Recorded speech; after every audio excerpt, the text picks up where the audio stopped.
নিজ রুমে বসে ব্যবসার হিসাব করছিলাম। পাশের রুমে আমার স্ত্রী একটা মেয়ের সাথে কথা বলছে।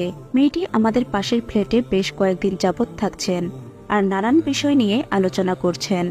ওনাদের কথাগুলো স্পষ্ট আমার কানে ভেসে আসছে। নিজের কাজের দিকে একটু মনোযোগ দিলাম, কিন্তু কিছুতেই হিসাব মিলাতে পারছি না। সবকিছু রেখে দিয়ে বিছানায় শুয়ে একটি বই পড়ব বলে মত পোষণ করলাম, কিন্তু ওনাদের কথা বলার কারণে ঠিক মন দিয়ে বইটাও পড়া হলো না। তাই ভাবলাম কি নিয়ে কথা বলছেন ওনারা তা শুনি।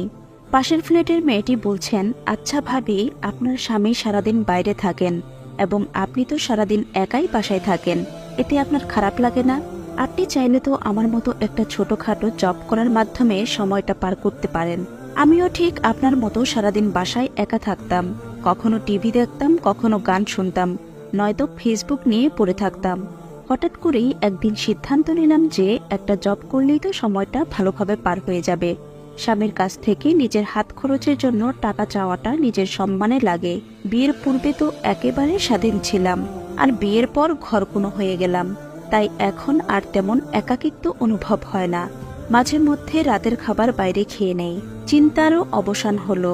আপনি চাইলে আমি যেখানে জব করি সেখানে জবের ব্যাপারে বসের সাথে কথা বলতে পারি।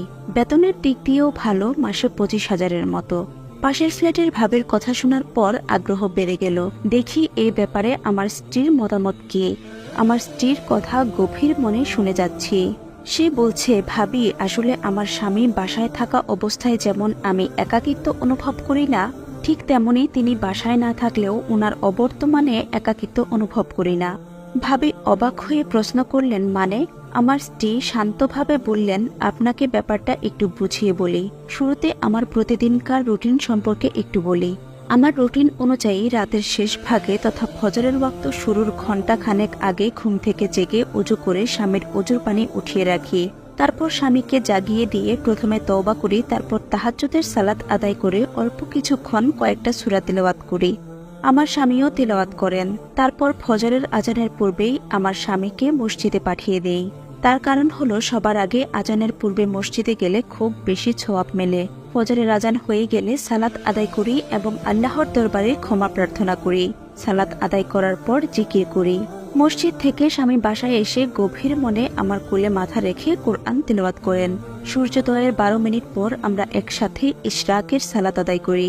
সালাতের পর তিনি আমার সাথে রান্নার কাজে যথেষ্ট সাহায্য করেন। শুরুতে 1 কাপ চা বানিয়ে আমরা দুজন খাই।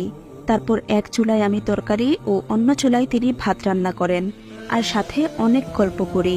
ভাত রান্না শেষ হয়ে গেলে ওনাকে ফ্রেশ হতে পাঠিয়ে দিই। তারপর তিনি ফ্রেশ হয়ে ভেজা চুল নিয়ে আমার সামনে দাঁড়িয়ে থাকেন। আমি খুব যত্ন সহকারে মাথা মুছে দিয়ে ফ্রেশ হতে যাই। তিনি সুন্দরভাবে সকল খাবার টেবিলে সাজিয়ে রেখে রুমে চলে আসেন। আমাকে কোলে করে খাবার টেবিলে নিয়ে আসেন। আসলে টেবিল বলতে আমি মেঝে বুঝিয়েছি। আমরা রাসূলের সুন্নাহ অনুযায়ী যতটুকু পারি সেটা মেনে চলতে চেষ্টা করি। তিনি নিজে আমাকে খাইয়ে দেন এবং খাওয়া শেষে অফিসের জন্য তৈরি হতে রুমে যান। এর ফাঁকে আমি অল্প একটু গুছিয়ে দুপুরের খাবার গরম করে টিফিন নিয়ে নিজ রুমে আসি। তিনি তৈরি হয়ে টিফিন হাতে নিয়ে ব্যবসার কাজে চলে যান। তারপর দরজা বন্ধ করে সবকিছু গুছিয়ে নেই। 9:30 বা 10টার দিকে জায়নামাজ বিছিয়ে চাষতের সালাত আদায় করে গোসল করে নেই। যেই জোহরের আজান হয়ে যায় সঙ্গে সঙ্গে সালাত আদায় করে কোরআন তেলাওয়াত করি এবং জাওয়ালের নামাজ পড়ে নেই। কোরআন তেলাওয়াত শেষ করে স্বামীকে ফোন দিয়ে নামাজের ব্যাপারে কথা বলি। তারপর খাওয়া দাওয়া করে কিছুক্ষণ ঘুমিয়ে নেই। 3:30টার দিকে আমার স্বামী ফোন দিয়ে আমাকে জাগিয়ে দেন, নয়তো আমিই জেগে যাই। কথা বলা শেষ করে একটু বই পড়ি। আসরের সালাত আদায় করার পর কয়েকটা সূরা পাঠ করে বাসার সকল জানালা লাগিয়ে দেই। ঠিক মাগরিবের সালাত আদায় করে অল্প কয়েকটা সূরা তেলাওয়াত করার মধ্যখানে স্বামী ফোন দিয়ে বলেন আমার কিছু লাগবে কিনা। অবশ্য বাজারের দিকটা আমার স্বামীকে আজ পর্যন্ত বলতে হয়নি, কেননা তিনি নিজ থেকেই যা কিছু লাগবে তা আসার সময় নিয়ে আসেন। কোরআন তেলাওয়াত শেষ করে রান্নাঘরে গিয়ে রান্না করি। ইশার সালাত আদায় করে তওবা করার পর ইস্তেখারা সালাত পড়ি।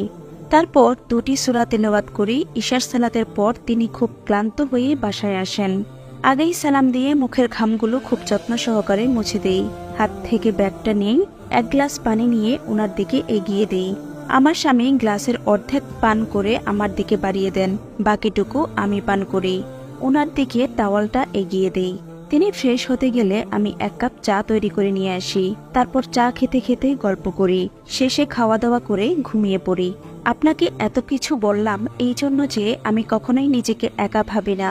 আমার স্বামী বাসার বাইরে থাকলেও ওনার ভালোবাসা আমাকে সবসময় উৎসাহ দেয়। সেই সাথে আমি ওই সময়টাতে সালাত ও কোরআন তেলাওয়াতকে দিনটার একাকিত্বের সঙ্গী হিসেবে গ্রহণ করি। এতে করে পরকালের জন্য কিছুটা সঞ্চয় করতে সক্ষম হই ও এমন সুযোগ করে দেবার জন্য আল্লাহর দরবারে স্বামীর কল্যাণ কামনা করি। এরকম একটা ভালো সুযোগ থেকে আমি কখনোই বাদ পড়ে যেতে চাইনি। আমার হাত খরচের সবকিছু তিনি নিজের হালাল উপার্জন থেকে দেন। বিয়ের দিন তিনি আমাকে একটা বাক্সের মতো জিনিস দিয়েছিলেন। রাতের বেলা তিনি বাসায় এসে সেই বাক্সে 10 টাকা 5 টাকা করে দেন। এতে করে অল্প অল্প করে অনেক টাকা জমা হয়ে যায়।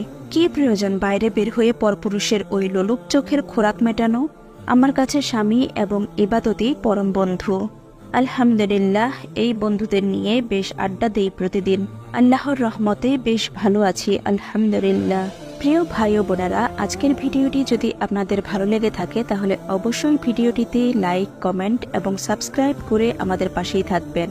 আর যদি দাওয়াতি কাজে অংশ নিতে চান তাহলে অবশ্যই ভিডিওটি আপনার পরিবার, আত্মীয় স্বজন, বন্ধু বান্ধবের সাথে শেয়ার করে দাওয়াতি কাজের সওয়াব হাসিল করতে পারেন।